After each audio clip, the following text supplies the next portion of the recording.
The microphone has disappeared. Yeah. Oh, okay. Right, so, and now I'm speaking through the microphone. Yes, okay. So thanks to. Okay, you can hear me through. Oh, no. No.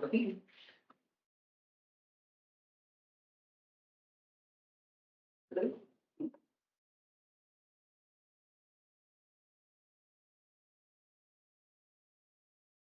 Hello? There we go. All right. Thanks to all of our speakers, really interesting panel. I'm sure we have questions and I'm happy to pass you the mic. Oh, okay.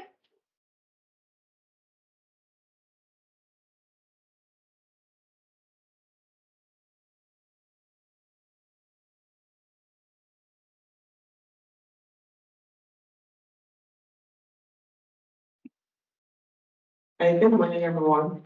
Good afternoon. My name is Felicia, and I'm from Barbados. So I was very excited to hear about the Caribbean. Sometimes most people don't know about the Caribbean. So I was very pleased to hear and to even see all the islands being referenced. So I actually work at the Pan American Health Organization based in Barbados, and a few of the presentations resonated with me for two reasons. First of all, the first presentation talks about challenging the crisis narrative, and also using children to fill now the knowledge gaps and to raise awareness. So first of all, for the first presenter, I've lost you. Yes, fantastic. I think that's amazing. And afterwards, I'd like to hear a bit more about how you introduce certain concepts to children, because that's something that we would like to do also at Pavo, so that's great. Secondly, the second presenter, in sharing about the benefits of plants, again, from a health perspective, we in the Caribbean, I think, unfortunately, we don't tap into all of that's out there. So for example, of the anti-cancer benefits of periwinkle. And there is a doctor at the University of West Indies called Damien Cohen. I don't know if you've heard him, but he's been doing some remarkable work with that. It'd be great if you can get in contact with him. I don't know if you're going to expand beyond Cayman Islands, but it'd be great if you could get in contact with him to further your research. So these are really questions or more comments and commendations. So I just want to say thank you to you all for all the information shared. Thank you.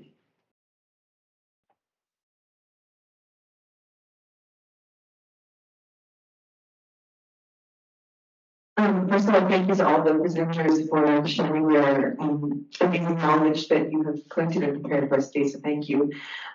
Sharon, I thought your presentation was really interesting in terms of using digital tools to be able to share culture and heritage with communities. I think it's really important in terms of the work of all of the other presenters today as well, having these online repositories where people can find traditional plant knowledge, or where you can store digital versions of archival information that could be potentially physically lost in disasters.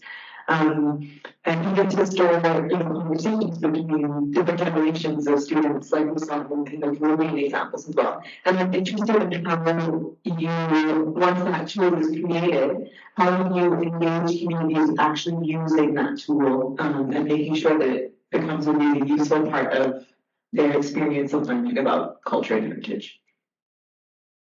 Thank you very much.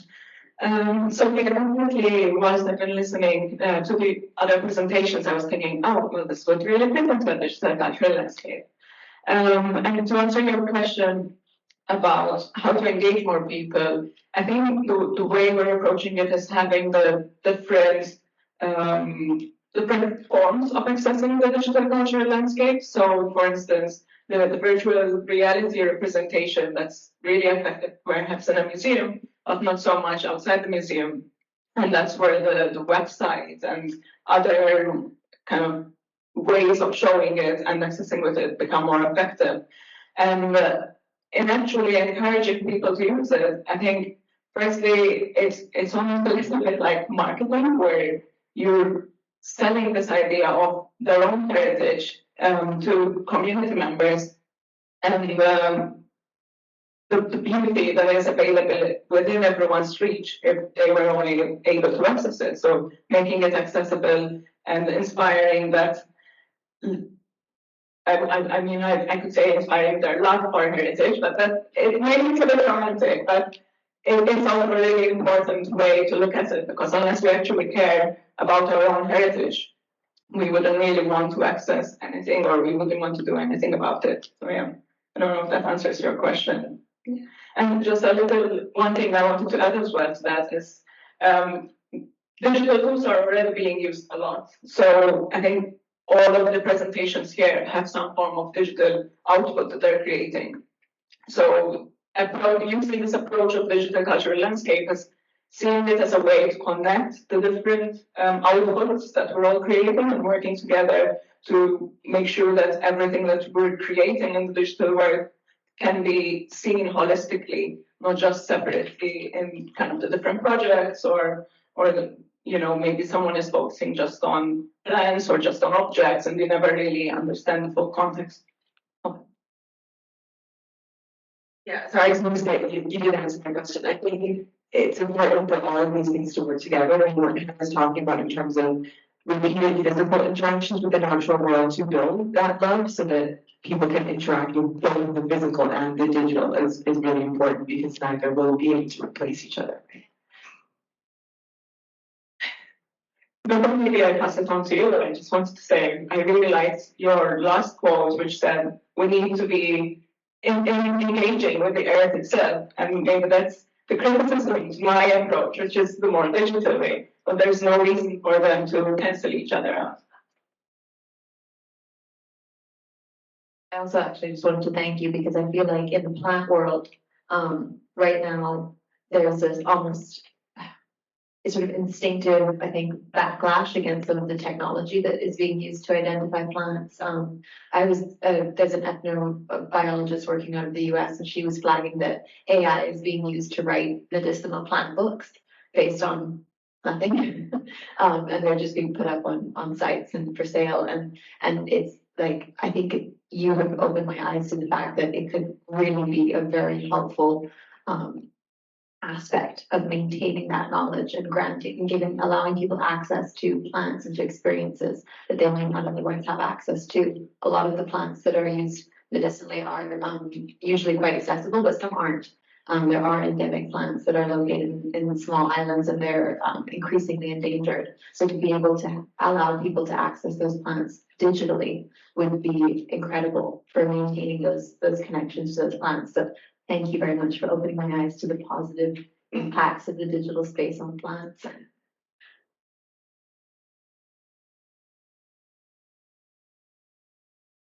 As I'm walking over, I just want to say that I use an app from the Cornell Bird Lab or something to listen to birds, so you hear them all the time, and I personally am totally bird blind.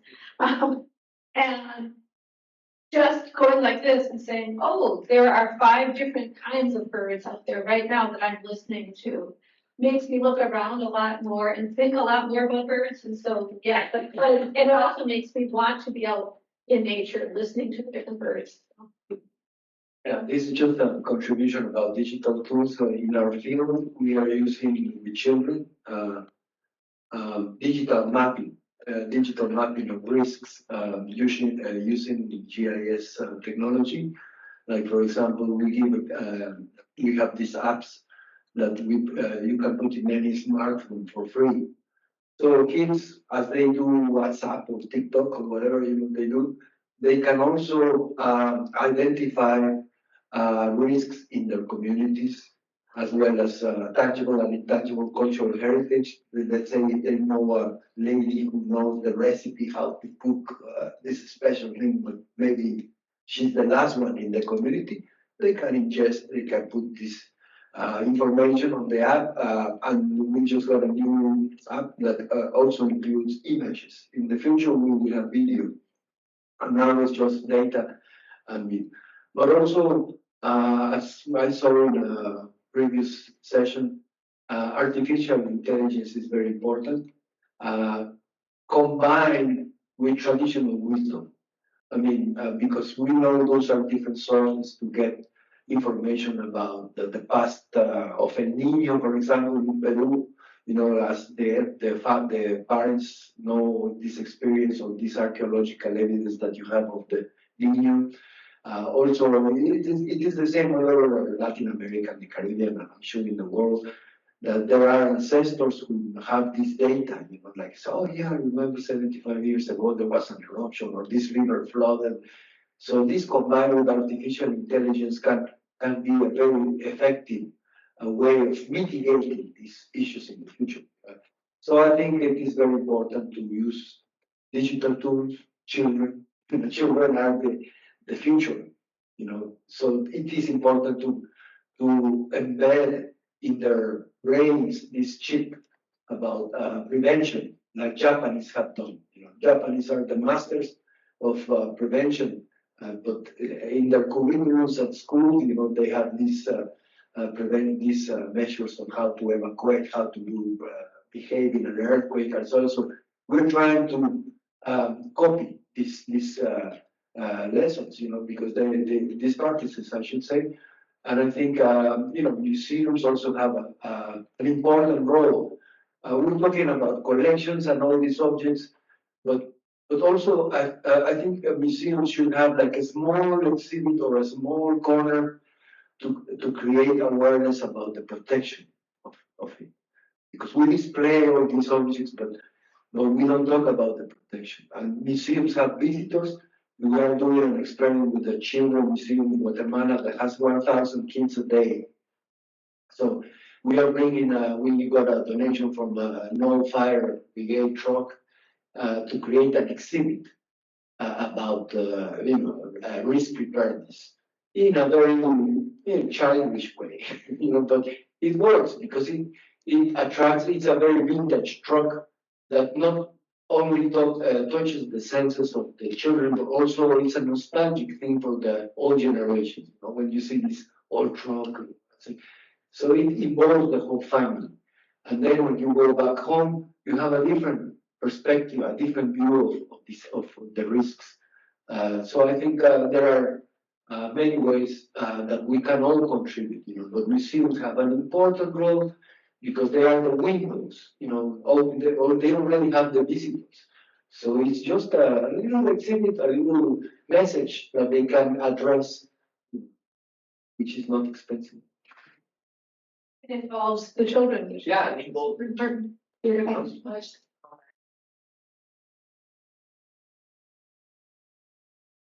As we were talking a lot about digital tools, there was a presentation in this room a bit earlier that I think a lot of you might be pretty interested in. Kelly Morrison was working on this app basically that gathered stories from the West Coast and the islands of Scotland. So they had 32 story gatherers, and basically there's a website, I don't know if you want to write it down, but it was www.coast.scot. And it had, it might be good research for people who are looking to document heritage stories, aspects of their cultures, and they also use a map pin in order to sort of place that. So that was a really cool presentation.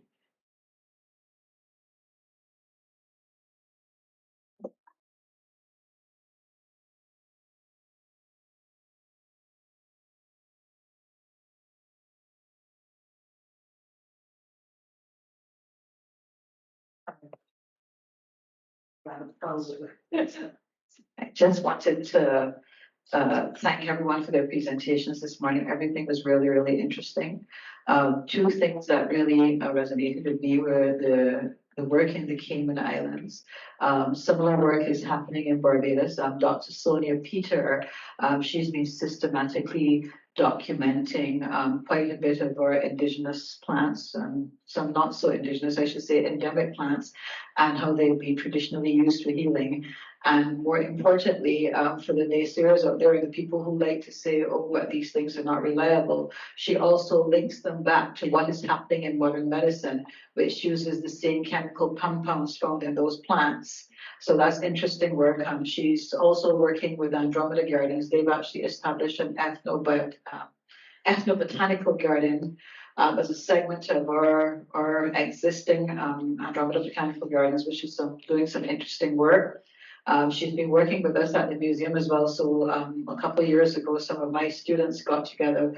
We sort of just let them loose and said, explore and see what's available. So we've created a little catalog. We're looking to expand it in the future, where basically for each type of plant, you just sort of get what its name is, what it's traditionally used for, how it can harm you if it's misused, and then a couple traditional preparations. So that's sort of a thing that we share at the museum with any teacher, researcher, whatever. It's just a little PowerPoint that we send off.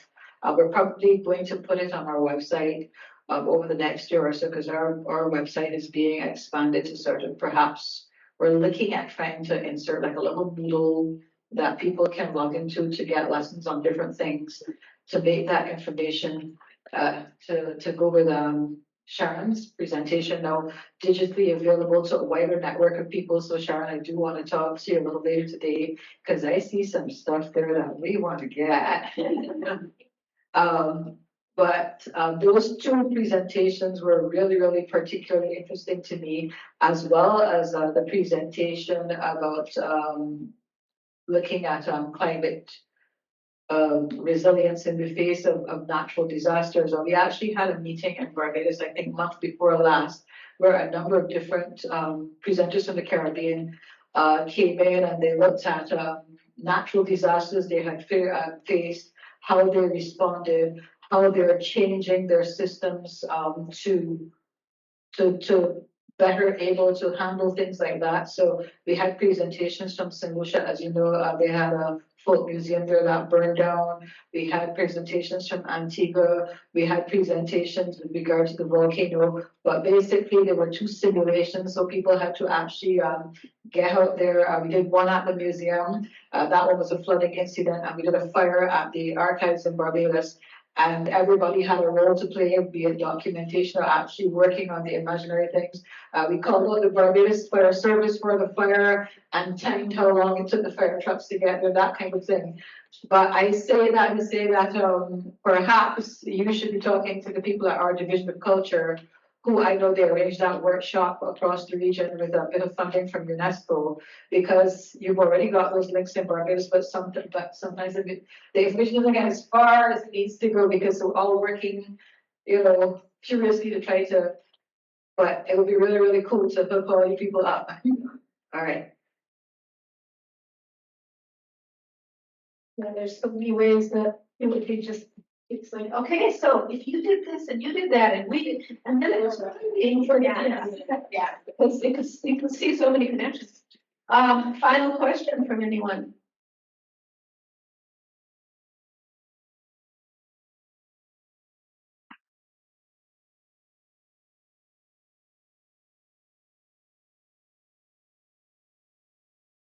I just have a comment about how much these presentations have given me to think about, and how really incredibly interesting I found them all.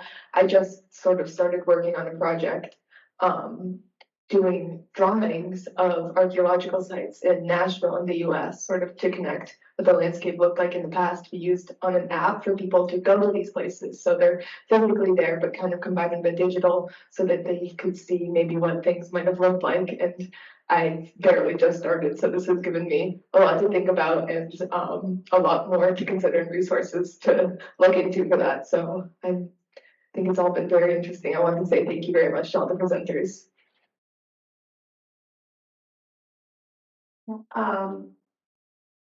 If no one else has a question or comment, then thank you all very much for coming. Let's give another round of applause to our presenters. And we'll see you, I think, at lunch there. Yes. It's Lower Village Hall. Okay.